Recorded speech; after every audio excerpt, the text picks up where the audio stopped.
Olá, pessoal! Vamos começar mais uma aula sobre distribuição amostral. Relembrando o que vimos na aula passada, temos uma população e gostaríamos de conhecer algumas características dessa população. Por exemplo, o parâmetro μ, que representa a média populacional. Para isso, a gente coleta uma amostra e, a partir dessa amostra, que concluímos sobre a população. Por exemplo, através do x-barra, que é a média amostral. Então, de posse do x-barra, temos condições de estimar esse parâmetro populacional μ. E por isso que aprendemos a distribuição de x-barra, porque essa quantidade é uma estatística útil para esse parâmetro populacional de interesse. Então, estávamos nessa primeira linha aqui. O nosso interesse é em μ e utilizamos a característica da amostra, que é o x-barra. E por isso, estudamos a distribuição amostral da média, que, em resumo, diz que, dado x1, xn, uma sequência de variáveis aleatórias independentes e identicamente distribuídas, cada uma com esperança igual a μ e variância igual a sigma, a esperança de x-barra, não é a esperança de x, é igual a μ, e a variância de x-barra é igual a sigma 2 dividido por n. E veja que, independente da distribuição de x, eu tenho essa esperança e essa variância que estamos vendo. E pelo teorema central do limite, a distribuição de x-barra é normalmente distribuída. Então, eu tenho x-barra menos a esperança de x-barra, que é esse μ no numerador, dividido pelo desvio padrão de x-barra, que é essa quantidade no denominador. E ela converge para uma normal padrão quando n vai para o infinito.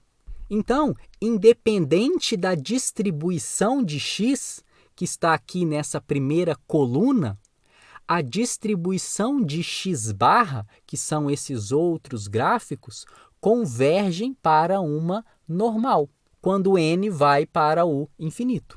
Mas agora, imagine a seguinte situação. Eu tenho a minha população e a característica de interesse é uma proporção. Por exemplo, a quantidade de homens e mulheres, a quantidade de fumantes e não fumantes, compradores e não compradores, etc.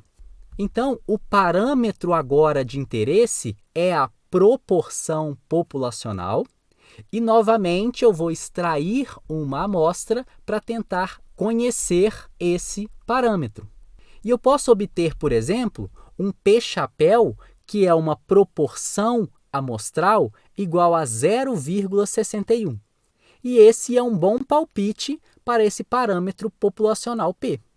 Entretanto, termos somente esse número não é uma boa estratégia, porque, dependendo da minha amostra, eu poderia obter, nesse caso, 0,54, ou 0,70, 0,72, 0,47, etc.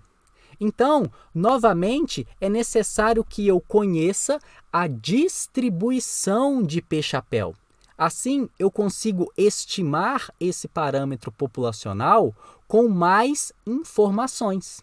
Então, estamos nessa terceira linha, que a característica de interesse é a proporção populacional, e para isso utilizamos a proporção amostral. E nessa aula aprenderemos então a distribuição amostral de uma proporção, ou seja, a distribuição de p-chapéu. Formalmente, considere uma população em que a proporção de portadores de certa característica seja P, e é essa a quantidade que eu gostaria de estimar. Assim, o x assume o valor 1 se o indivíduo for portador da característica e 0 caso contrário. Em outras palavras, o x tem distribuição Bernoulli, em que o sucesso é o indivíduo ser portador da característica e o fracasso, caso contrário. Nesse caso, retirando uma amostragem aleatória simples dessa população, eu tenho que a soma de xi tem distribuição binomial e, consequentemente, a esperança dessa somatória de xi é igual a np, que é a esperança de uma binomial, e variância np1 menos p. E como vimos, o teorema central do limite vale para todas as distribuições, inclusive uma distribuição discreta como essa que estamos vendo. Então, pelo teorema central do limite, nós temos que x barra, que nesse caso é essa soma de xi, que já sabemos que tem distribuição binomial, dividido por n, terá também uma distribuição normal, mas agora vamos encontrar qual que é a esperança e a variância. Nesse caso, a esperança dessa normal é a esperança da soma de xi sobre n, e a variância de soma de xi sobre n. Aplicando as propriedades da esperança e da variância, temos que a esperança é 1 sobre n, esperança da soma de xi, que já sabemos qual é a quantidade, e a variância, o n sai ao quadrado. Então, o que temos agora é o seguinte: x barra tem distribuição aproximadamente normal, com média p e variância p1 menos p dividido por n. Essa quantidade é exatamente o p-chapéu. A proporção amostral é muito semelhante à média amostral que vimos na aula anterior. Ou seja, p-chapéu tem distribuição normal com média p e variância p1 menos p dividido por n. Aprendemos agora a distribuição amostral da proporção. Vamos ver um exemplo. Um fabricante afirma que a sua vacina contra a gripe imuniza em 80% dos casos. Então, o que a empresa está afirmando é que a proporção P é igual a 0,8.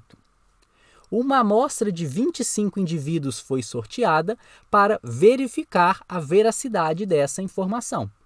Dado que o fabricante está correto, ou seja, P é igual a 0,8, qual a probabilidade da proporção amostral de imunizados ser inferior a 0,75? Então, o que está sendo perguntado é probabilidade de p-chapéu menor do que 0,75, dado que p, parâmetro populacional, é igual a 0,8. E já sabemos do slide anterior que p-chapéu tem distribuição normal. Então, o que vamos fazer aqui é padronizar essa distribuição, subtraindo da média e dividindo pelo desvio padrão. Tudo que eu faço do lado esquerdo, eu tenho que fazer do lado direito. Subtraio da esperança de p-chapéu, que é o p, e divido pelo desvio padrão de p-chapéu, que é a raiz de p1 menos p dividido por n. E nesse caso, o p é igual a 0,8. Resolvendo essa quantidade, temos que probabilidade de z, normal padrão, menor do que um número. E esse valor é menos 0,625. Basta agora ir na tabela normal e ver qual é essa probabilidade. Nesse caso, dá 26% aproximadamente. Vamos ver mais um exemplo. Uma pesquisa divulgou que 56% das famílias brasileiras têm acesso à internet. Para verificar a veracidade dessa informação, coletou-se uma amostra de 300 famílias. Então, meu N aqui é igual a 300 e o P é igual a 0,56. Qual a probabilidade da proporção amostral p-chapéu estar próximo da proporção populacional em menos de 0,03?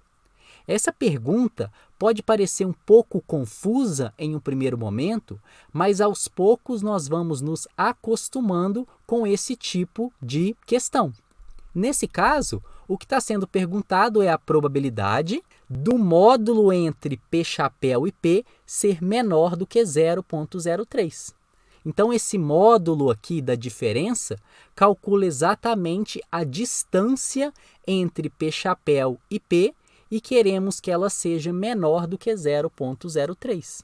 E para resolver esse módulo, o que fazemos em um primeiro momento é essa transformação.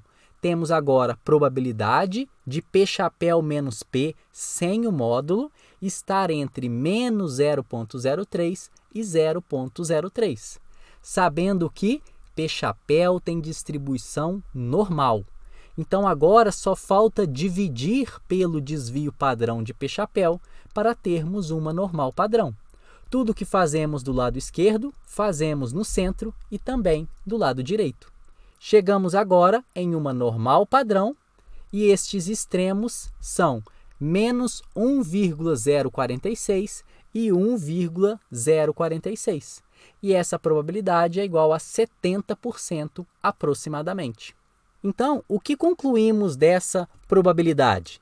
Que, coletando uma amostra de tamanho 300, o valor de P chapéu tem alta probabilidade de estar próximo do parâmetro desconhecido P.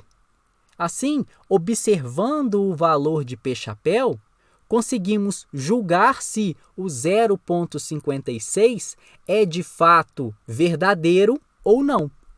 Vamos continuar esse exercício agora com uma segunda pergunta. Responda o item anterior considerando a amostra de 600 indivíduos e 1.000 indivíduos. O que acontece quando eu aumento o tamanho amostral?